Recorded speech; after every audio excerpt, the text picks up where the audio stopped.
100 రూపాయలు కడితే చాలు ప్రతి పేదవాడి ఇంటికి కరెంట్ ఇస్తా అన్నారు వైఎస్ఆర్ కాంగ్రెస్ పార్టీ అధ్యక్షుడు వైఎస్ జగన్. సర్ఛార్జీలు బాధలు ఉండనే ఉండదన్నారు. ప్రతి పేదవాడు గర్వంగా బతికేలా చేస్తా అన్నారు. ఎన్నికల ప్రచారంలో భాగంగా విజయనగరం జిల్లా సాలూరులో ప్రసంగించారు. సీఎంగా ప్రమాణ స్వీకారం చేసిన రోజు 5 సంతకాలు చేస్తాన్నారు వైఎస్ జగన్.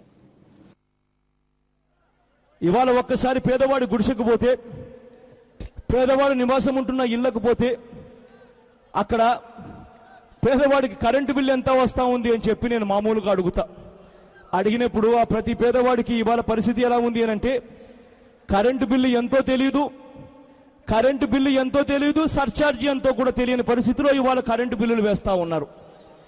ఏ పేదవాడిని అడిగినా కూడా ఇవాళ 500 రూపాయలు 400 రూపాయలు కట్టవలసి వస్తా ఉంది అని చెప్పి ప్రతి పేదవాడి నోట కూడా వస్తా ఉంది.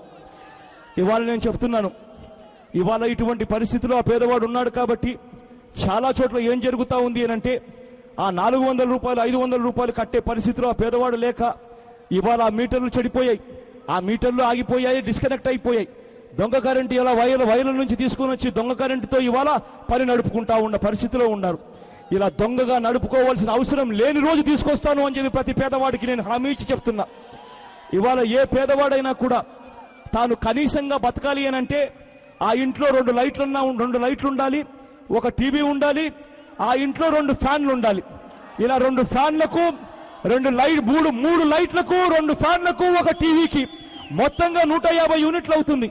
ఈ మొత్తంగా 150 యూనిట్లకు ఆ ప్రతి పేదవాడికి కేవలం 100 రూపాయలు కట్టే చాలు ఆ ప్రతి పేదవాడికి కరెంట్ వచ్చే అవకాశం ఇస్తాము అని చెప్తున్నా నేను.